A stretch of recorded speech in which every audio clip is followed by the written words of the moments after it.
Hello and welcome to yet another episode of Purpose and Profession podcast. I'm so happy, and yes, I still have the superstars in the house, Toby and Promise. How are we doing? How are we doing today? Hi, June. Hi. Hi, Promise. Hi, John. Hi, Toby. Hi, Good to be here Toby. again. Good to be here. Good to be here. Good to be here. So today I just want to start off on it may feel like a rant, but permits me to just start like this. I first of all, in every right, I'm a baby girl for life. And on top of that, I'm a child of God, and I'm just thinking,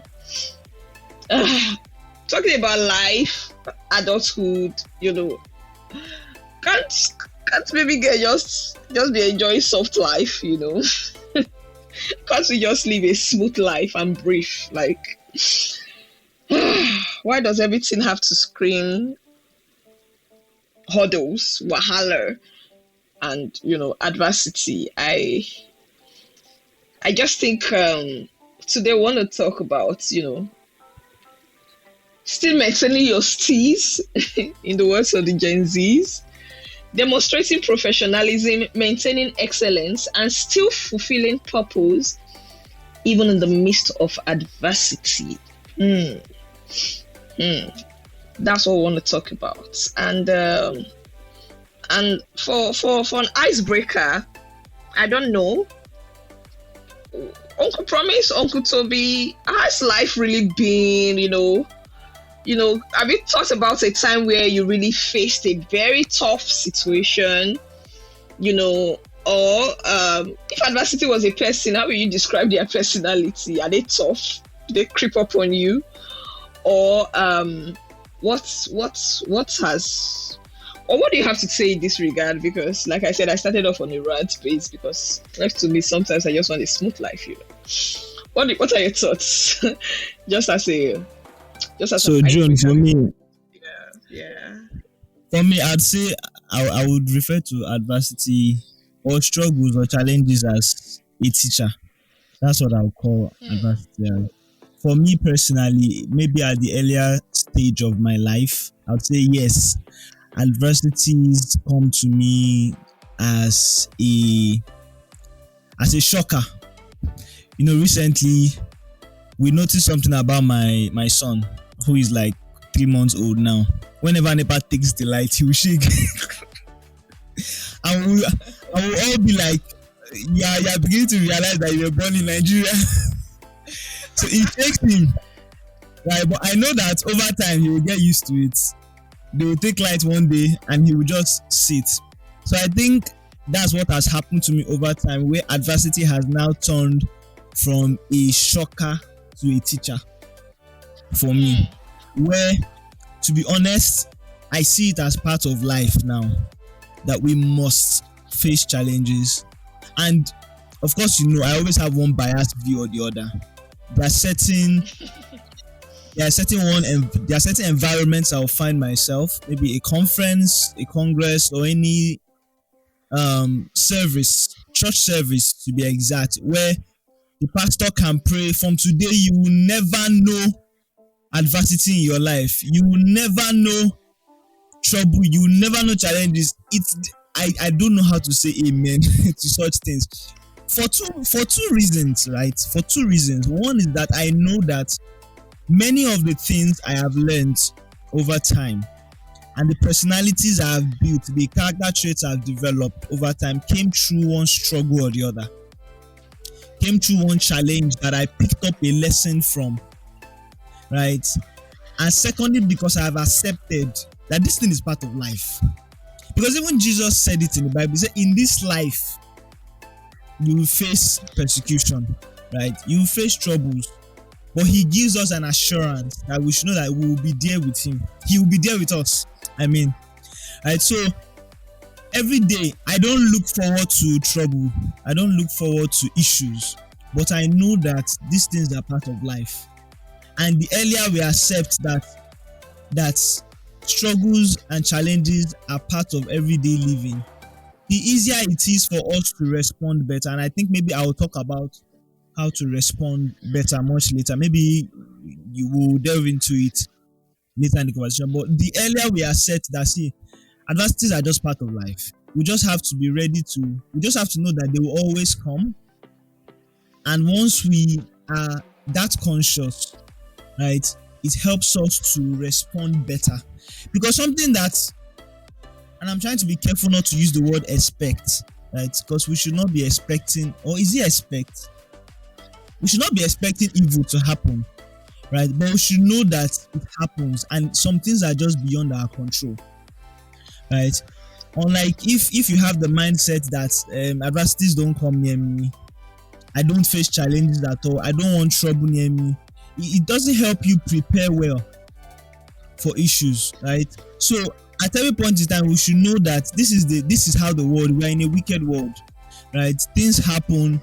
There are bad people, for example, on the road who are not willing to, for example, work for money, but are willing to just steal from the next person or take from the next person. And they randomly don't even know who you are. They just bump into you on the road and decide to act. When such things come your way, right, what do you do in that situation? Right, the kind of response you give in that situation shows you how prepared you are for uncertainties. That's it for me for an intro. I think I'm already getting into our conversation. So yeah, that's it for me about adversity. I always know that it is part of life. I don't want to use the word expect. I know that it is part of life, and so my mind is always prepared to tackle it at every point in time. Yeah, that's it. Thanks. Maybe Toby has something else to say. Thank you. Most definitely. Thank you, Promise. Toby. To be honest, I think, or I believe, Promise touched on some of the things I would have loved to say, especially in regards to, what Christ said about, in this life you find troubles, be of good cheer because I've overcome the world.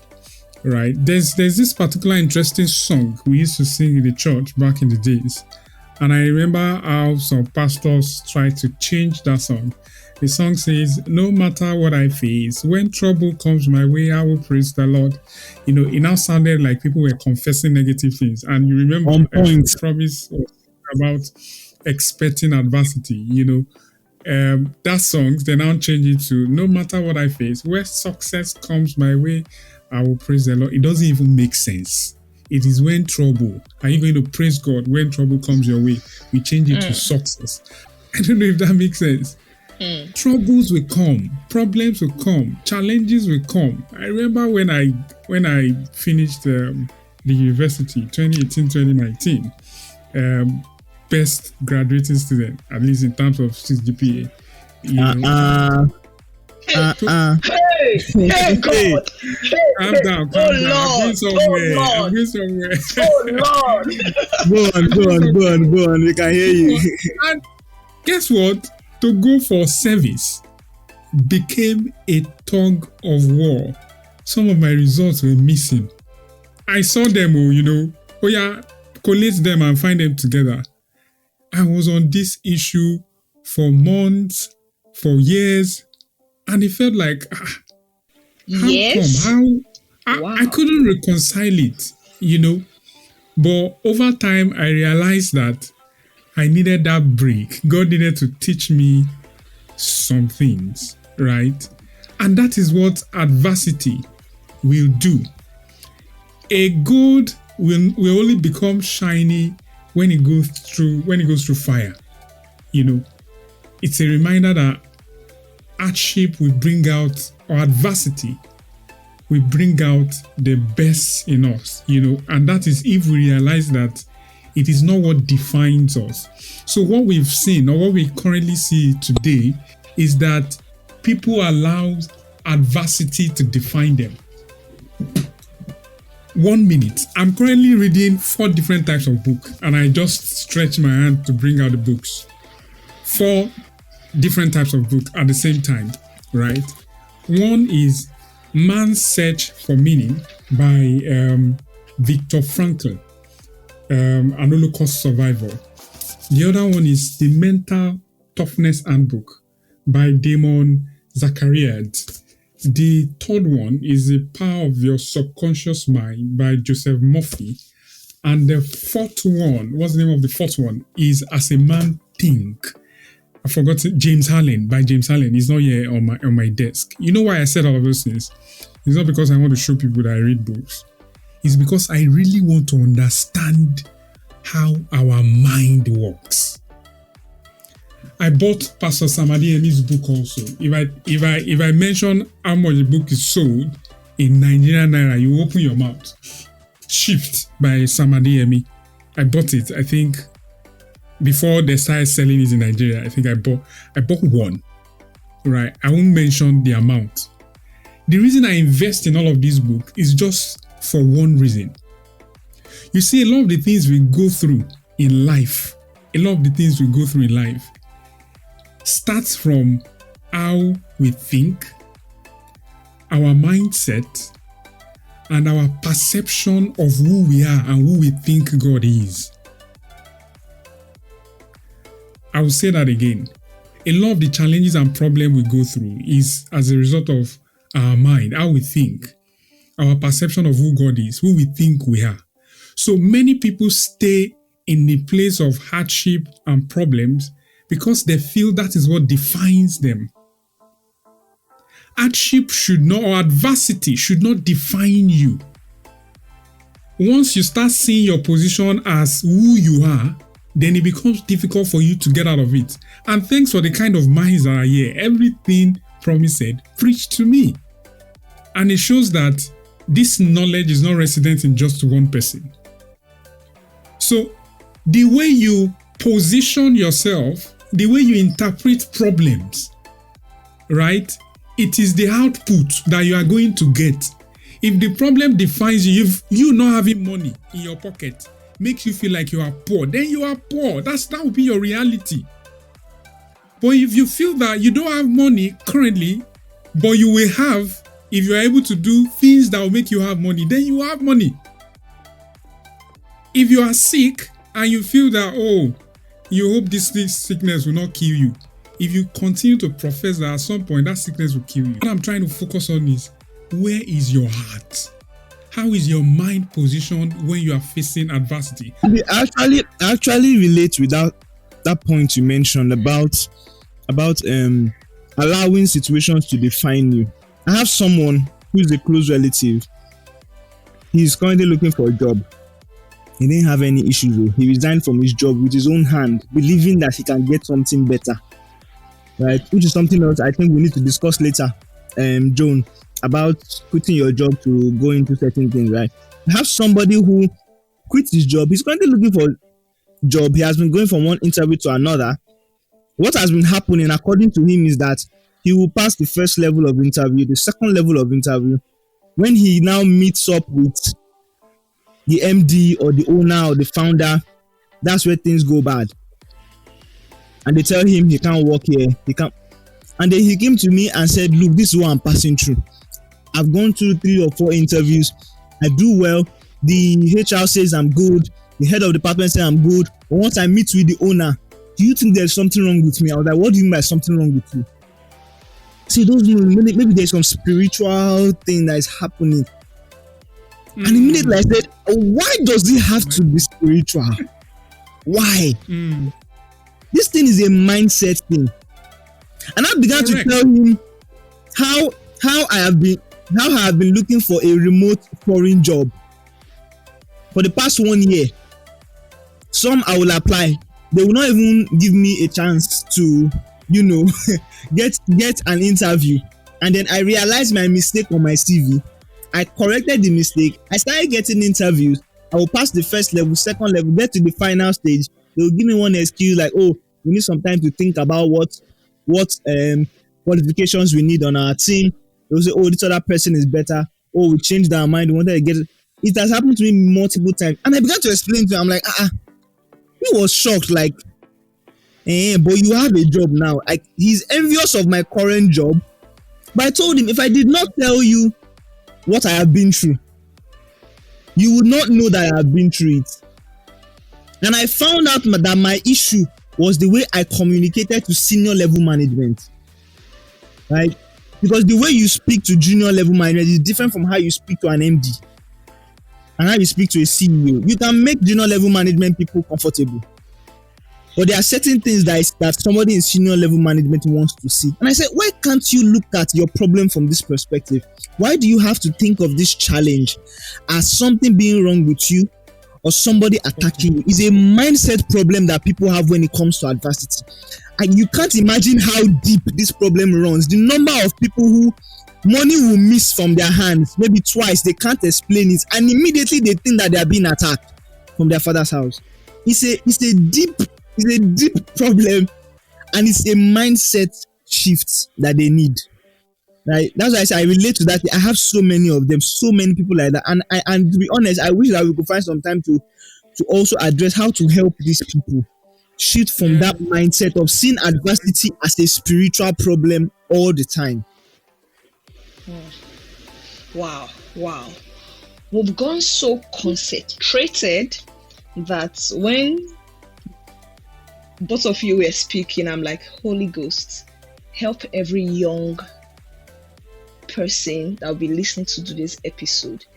Help them dilute it into their reality. I was saying, Holy Ghost, speak to those that is looking like, what are they saying? Speak to their minds.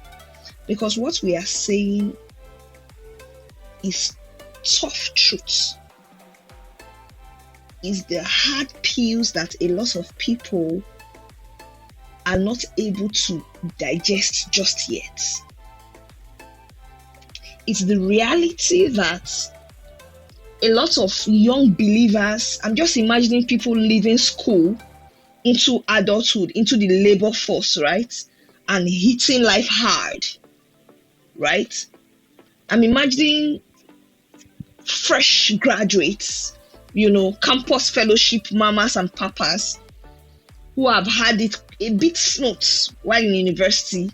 You've had people honor you, in NCCF, they've cooked and come to give you. And now, you're out of campus fellowship, you are done with service, and maybe you're not looking for a job. 5 months, 6 months, 7 months, 8 months, nothing is happening. Right? And you're like, something wrong. So I'm trying to bring it down to everyone's reality. We are not talking above your heads.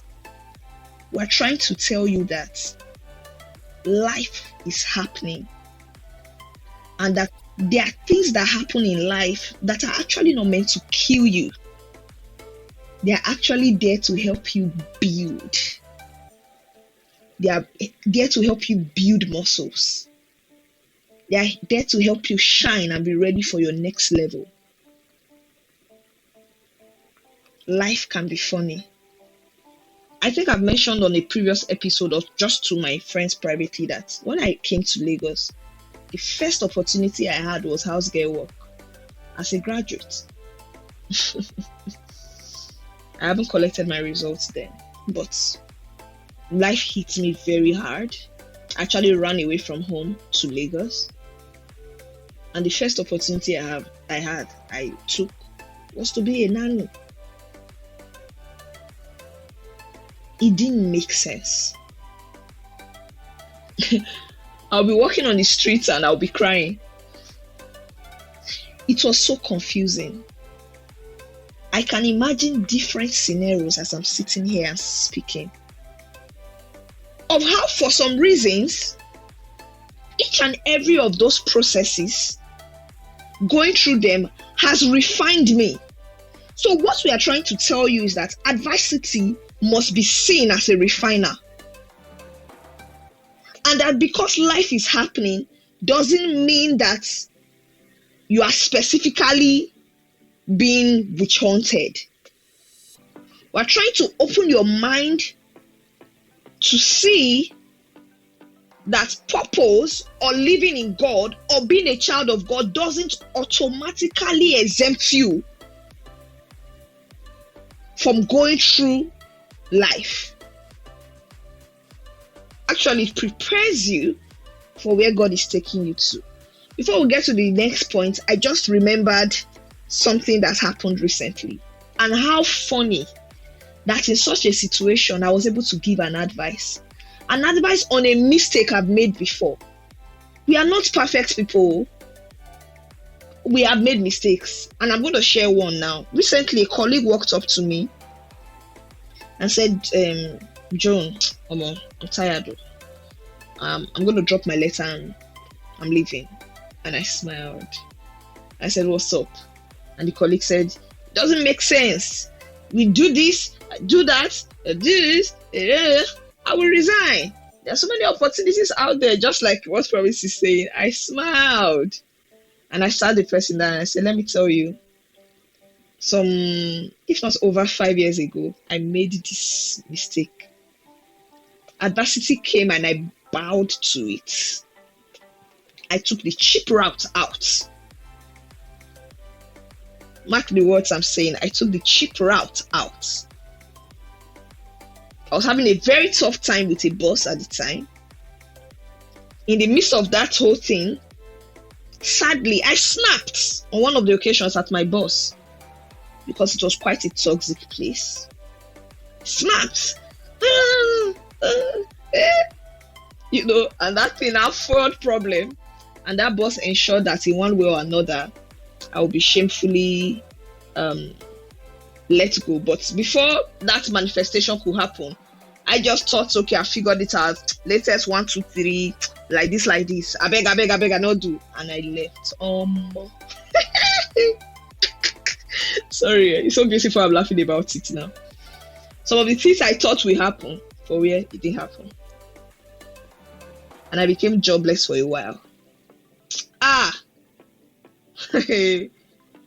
saw Gary. Oh no. I remember one of the occasions I went back to God. I was crying and praying.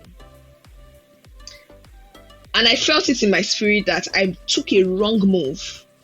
Something that was meant to help me build character. Something that was meant to help me build resilience. Like that one. Something that was meant to help me build stature. I cowered out of it. It was at the point of that realization I'm begging God, I'm sorry, Mabi, no. I didn't know. I thought I was just being, excessively, I just wanted the cheap way out. I prayed, I'm telling you, I was home for almost 9 months. Superstar, I carried a saint normally. Right? And after praying, God asked, okay, this next place you want to go to now, what's your vision? That's another thing to back up what Promise said, mindset. What are you going there for? I say, I'm going there, to try and make an impact. Okay, so when you're going to make impact now, hope when you are not seeing 1 or 2 things, you don't not feel like you should go. When I learned my lessons, it was at the point of acknowledging that this was what I did wrong, because in the first 6 months, I was sulking, angry at God. Now, fair blame God. Why did you take me there? Hey. It was at that junction, a door opened and I got a job. Like I noticed, after, first few months, everything rosy, everything smooth. The next thing, Wahala started again. I say, I know you, I've been here before. And I could take it. They will do this, I will understand. Unless I pray for wisdom. I was no longer flipping. I was no longer angry. My character was being shaped. My understanding, my mindset, my perception, how to handle difficult issues. And I noticed that some of the reactions from the past, I was no longer reacting like that. But along the way, I'll still tell God, Father, even you say they see what they go through here. Easy. Help me. And just at the nick of time, I think maybe I must have passed something. I feel like I ticked a good box. A good box. Box, when you tick a box. I felt like I ticked something good. And in the nick of time, a new door opened. There were room for offenses, but I could maintain composure. I did not lose my steez. And I told that thing to that colleague. want to bring the story back and end here for this point. And I said, see, it's not scripture, but somebody said the battle you fight and run away, you will come back to fight it another day. AKA, that lesson you think you are not going to learn today, life will teach you. Absolutely, John. Absolutely. Yes, sir. You can say that 100 times, please. Yes, sir. So the earlier you can open your mind, start telling God, Father, build me, help me see what I need to see. Right? The better. So on today's episode, if you've come this far, we are still going to talk about how to respond, like Promise said. But we're just trying to tell you that whatever you are going through is not peculiar to only you. You understand? Village people did not cook it specially for you. Right? And we're going to cite some examples, even in the scriptures, to know that this matter don't take, not be today. But in all this, how do you keep demonstrating excellence? How do you keep on fulfilling purpose? How do you keep on turning out good results? How do you refine yourself when life is not making sense? So I thought to bring it home to any cadre you are. Whether you're a student, a fresh graduate, newly married, a new parent, a business owner, someone in career looking for management level, what can I do? What should be my response? Talking about response. How do I navigate these issues without missing this life lesson that life has to do? You see adversity as an opportunity to learn a vital life lesson for your next level. So now let's go into responses. Uncle Promise, you made a very solid point saying that in the course of this discussion, let's talk about responses. How do you respond to adversity? Now that we've established that, right, adversity is a refiner. It's literally how God can build you up. Now that we know that these things happen, but sometimes He doesn't want us. Sometimes He will not give you. How do we respond? What should be our response? So, John, I think my first answer to that would be from the scriptures. Maybe Toby can help me. The scriptures that mention that we should count it all joy.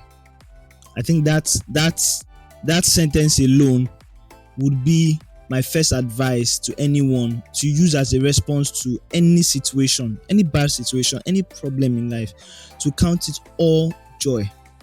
Because every situation you are facing is an opportunity to learn. And so you understand that the problem that you are facing, what you are going through, is trying to teach you something that you don't already know. Because the truth is that if you already know, you will not feel bad, and you will not respond the way you are trying to respond. It's because you don't know that this thing is going to bring a breakthrough for you in the future. That's why you are crying as hard as you are crying. And I hope that the people listening to us will not think that we are insensitive to situations. We're not. We too, we've had the times when we flared up our situations, right? But those lessons, the lessons that we have learned, have brought us to the point where we are able to chest some things, right? So the first thing is to count it all joy. Whenever I face problems, whenever issues come, and my wife admires that thing about me, you will not see me jump up and down. I don't know if I mentioned it to you, John. In 2023, my biggest loss ever financially was in dollars. He entered one kind of amount that shook me everywhere. And for months I did not tell my wife. Of course I explained, because she was transitioning to a new phase and I wanted her to settle and not get distracted. She was trying to pick up a new career, so I wanted her to be settled and not get distracted by that loss, that financial loss. But when I eventually told her, she was so surprised. How can somebody lose this amount of money, and for 3 whole months the person that sleeps and wakes up with you every day did not notice? Now, even me, I did not know I could respond like that. But it's because I have learned one thing. You see, I had lost a lesser amount previously, right? And so when this one came, there was this what's it called now? There was this shield I had that the next thing that happened that morning when that loss came was Thanksgiving. I just knew that how can something so bad happen to me? No. There is a lesson in this event. This thing cannot just happen for nothing. Like, God would not allow this kind of terrible, life-changing, life-traumatizing event to happen to me for nothing. There's something bigger coming my way. And I need to sit down and thank God so that my heart will be open. Because what Thanksgiving, what counting things as all joy does is that it opens your heart to what is coming your way. It opens your heart to the lessons that you have to learn. It opens your heart to the breakthrough that is coming. And that was what happened. So we must learn to count it all as joy, whatever situation we face, because they are always coming with lessons. They are always coming as stepping stones to a bigger opportunity. Same thing I was telling a young lady recently. I think she was just 19 or 18. She was in tears because her boyfriend just broke up with her. Now, personally, it sounded weird. It sounded weird that somebody was crying about heartbreak, because we have gone through those phases over time, right? But I understand the pain you feel at that point, but I had to let her know that, see, this thing is helping you choose better. Because even you, I asked her a question that, how long did you think this relationship with this guy was going to last? Be truthful to yourself. Did you think that this relationship was going to be a forever relationship? She said no. I said, why? Well, because there are some things that I know that the guy does that I may not be able to, that I can't stand. I said, so you still dated this person knowing that he has certain traits that you can't deal with. He smokes, he drinks, but you were dating him. He has broken up with you and you are crying. So my point is that life is trying to teach you to choose better when you are getting into a relationship. If you know that you're going to give your heart to somebody, right? Because that was one thing that she was complaining about. She had given her all. She had given her everything to the guy. Her time, her attention, everything. And I was saying, if you know that you would give your heart, life is trying to teach you that if you know you will give your heart and everything to another person, make sure that you choose right. That's the lesson you need to pick up. And it's the same thing in every situation. If you know that you want to do something, whatever situation you face, there's a lesson to learn from it. And it begins with understand, and it begins with giving thanks and counting every situation as joy, whether it's even good, whether it's bad. Be ready to thank God for it. Because of our time, let me just stop here. Wow, that's phenomenal. Counting it all joy. I just pray that God really opens the hearts and the minds of every listener for this edition, because the truth is that people are going through a lot, some of which are self-inflicted, like the example that Promise shared, some of which are just critical turns in life. You're asking yourself, but God promised me this. God told me this. Why is it not happening sooner than I thought? But God said this. And yes, there's a kind of positioning you must maintain in your mind, in your character, in your behavior to be able to see that thing. As we were talking, I just remembered, or just to talk about the story of Joseph. That guy, audacity in Nakamo, like we'll say in Nigeria, it is to have such promise from God. Right? That you are the star, you are this, your siblings will bow before you. And from there, straight into the pit, straight into slavery. From there, straight into prison, Abba. And we read it in the Bible like it just happened. Analysis says that whole process took more than 13 years. Minimum 13 years. 13 years. Ha! And Joseph was faithful in each of the phases. There was nowhere it was recalled that, fights now broke out in prison. In short, he was even made the head of prisoners. He was that well behaved. You understand? He took it. What should be the response? Not losing God in the midst of it all. Joseph held on to his God. When there was offering to become a settled man, on that man's bed, he was already the chief servant. So going with Potiphar's wife would have just been a perfect sealing of the deal to enjoy baby boy life. But he chose God.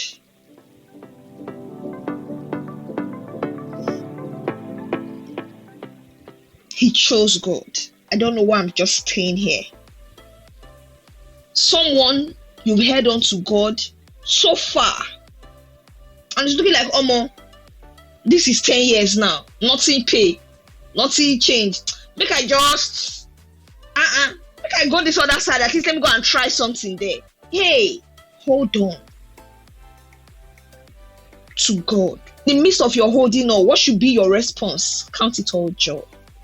Don't lose your thanksgiving. Keep on praying. Tell God that whatever refining process you are doing with this, I don't want to miss the results. Hold on to that word. Hold on. And between the promise for Abraham and his seed and the manifestation was 25 years, yes? We are not saying it may take that long, but we are saying hold on. Some of these realities are for your good. Hold on. Promise just gave a very relatable example. That lesson is so that you must choose better. I gave an example. That joblessness of about 9 months was because I did not build character. I fled the opportunity. So, adversity is a setup to step up. It's not a setback. I'll repeat that. Adversity is a setup to step up. Don't see it as a setback. Trials are stepping stones to greater opportunities. Don't see it as limitations. At this juncture, we just want to encourage you before we continue, before Toby says something. In fact, if we can end with encouragement from each and every one of us, please don't lose God. Please don't lose that word. Please don't lose the opportunity that Christ is trying to take you through in this journey. Please don't fold. Like Jency will say, I fold care. I don't go fold. Don't fold. It's actually a setup for your step up. Uncle Toby, please, what do you have to say from here? Okay, yeah, it was beginning to get into this church mood where, you're passionately listening to your pastor, man of God. Thank you, John. I was listening passionately. There's a saying that says that life is 10% of what happens to you and 90% of how we respond to it.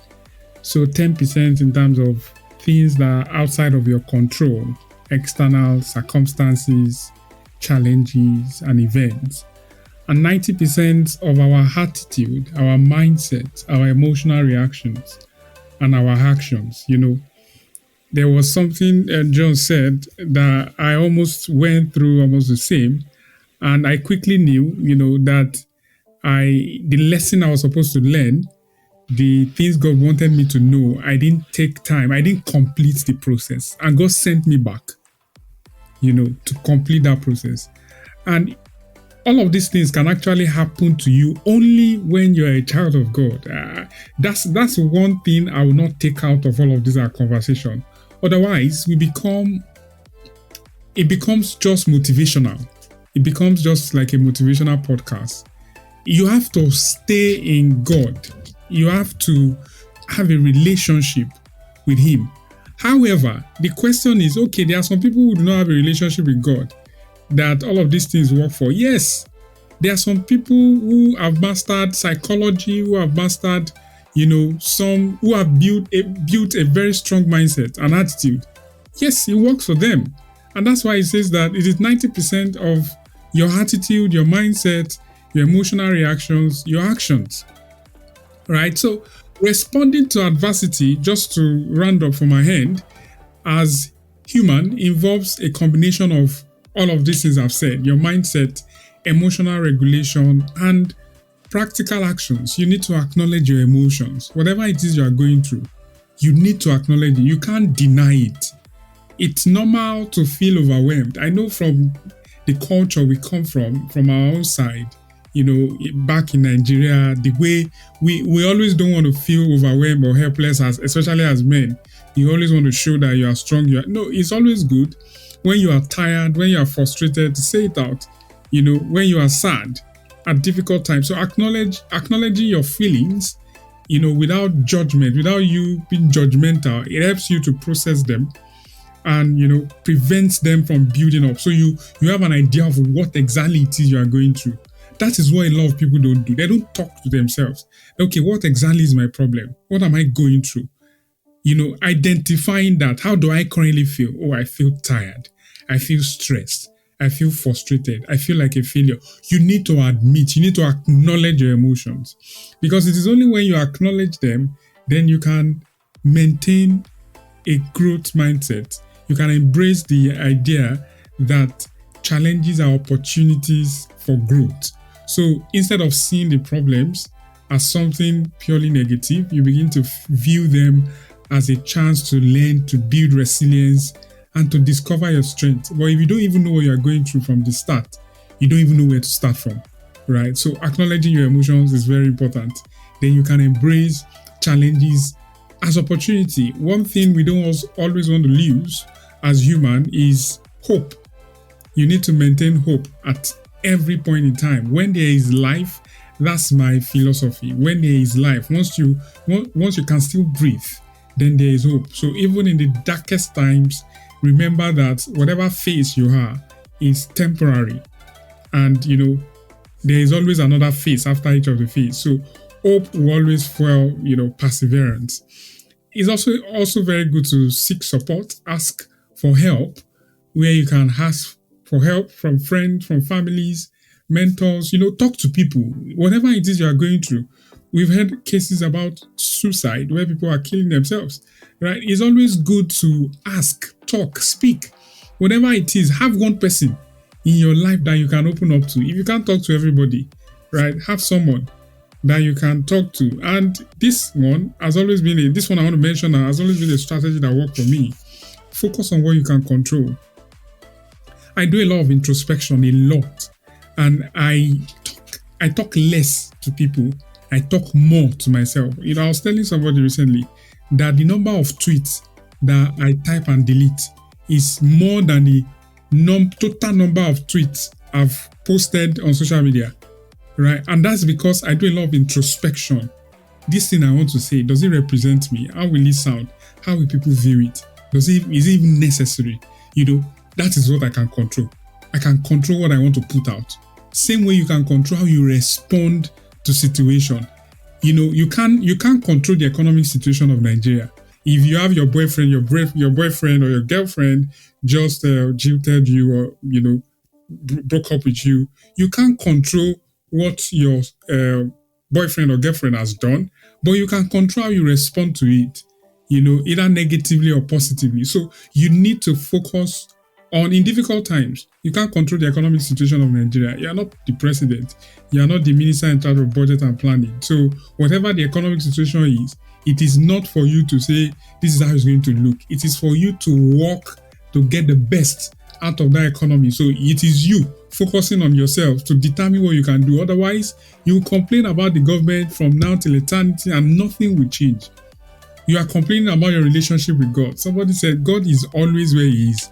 If you are feeling there's a gap or there's a whatever it is between you and God, it is you moving away from God. It is not God moving away from you. So that also is you. So a lot of the responsibility, that's what I'm trying to say, rests on us as human. But what we've done is we shift the responsibilities to other people, to situations, to our families, and in Africa, to God. Everything is God. Everything is spiritual. It is not. It is you first, right? Then you start looking around in terms of what you can control. The things you cannot control, you can leave it in the hands of God. That your boyfriend, commit him, or your husband, commit them into the hands of God. The economy of Nigeria, commit it into the hands of God. But what God will not do, and you can listen to this carefully, what God will not do, I'm scared of saying this. What God will not do is that God will not do what you are supposed to do. I know you've heard a lot of what God cannot do does not exist. Yes, but what God will not do is what you are supposed to do. Your responsibility, God will not take it up for you. You are supposed to work on your CV, modify it, push it out to a lot of organizations, but you sat there joining early morning prayers with your wax CV. You are not improving yourself intellectually. You are So not they are learning big. AI, and you're thinking there's no job.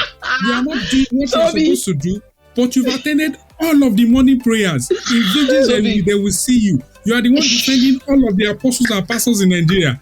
And what you are supposed to do, you are not doing it. And you blame God for everything. Listen again. What God cannot do does not exist. I agree. But one thing God will not do for you is that He will not do what you are supposed to do. If you get a job miraculously, thinking it is because you attended all of the prayers, and you go to the job and they sack you after 3 months, it is because you are incompetent. It is because you didn't add to your knowledge. It is because you didn't do what you are supposed to do. Let me stop here. Oh my God. Felt like I was angry, right? I'm sorry. No, I love it. I love it. See, God knows what He's doing, walai. Because I'm imagining that this was an episode with only Joan. Maybe I would have done a lot of empathy, keep on holding on, like I was saying. Don't give up. Uncle Tommy called tear shirts. Say you are your wax CV. I'm sorry. Oh my God, I'm sorry I'm laughing so hard, and I'm sorry to say that was beautiful. That was beautiful, actually. Very beautiful, though. Somebody will need the Holy Spirit to even listen to this one, because some people will just get angry, but they still need to learn something. That's why it's touching them. Anybody getting angry is because God wants them to learn something from what He's saying. Yes. So why did I say that was beautiful? That was a solid point. Oyedepo says something. He says that any faith in God that makes God totally responsible for the outcome of your life is an irresponsible faith. Let me say that again. Any faith that makes God to be totally responsible for the outcome of your life is irresponsible faith. Why? Because faith without works is dead. Why? Because you must play your role. You must do your own. You must play your part. And thank God it's purpose and profession. So we that's why we call ourselves double-edged swords, right? So you will pray and you will walk. And thankfully, Toby said, yes, I believe. What God cannot do does not exist, of course. But what God will not do for you is the part that you are supposed to play. So yes, play your part. And part of the part is don't just cowardice away from adversities. Please see it as a refining process. Whatever role, whatever job, whatever hardship, don't just run away from it. If you have a work CV, please fix it. and if you need mentoring guidance, please talk to us. I believe by now you know 3 of us. We're quite these my bosses are senior bosses in the marketplace. I'm just a baby girl trusting God for career improvement. So still feel free to send an email to purposeandprofession@gmail.com. We want to read from you. What are the challenges? What are the issues? What's your thoughts on this? Or what counseling do you need? We want to talk with you because these are very important issues, and we don't want you to bend or break. Yeah, we don't want you to break in the midst of adversity. Neither do we want to pet you in along the journey. Promise said that he told that lady that, see, stop crying. This is why it happened. Wipe your tears. Even Bible says, rise up, take up your bed and walk. You've been here for too long. Rise up, take up your bed and walk. So yeah.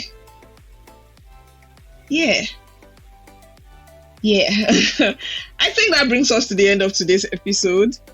And just like we always say, till we'll see next time, double-edged sword, stay sharp. Stay sharp. Stay sharp. Yeah.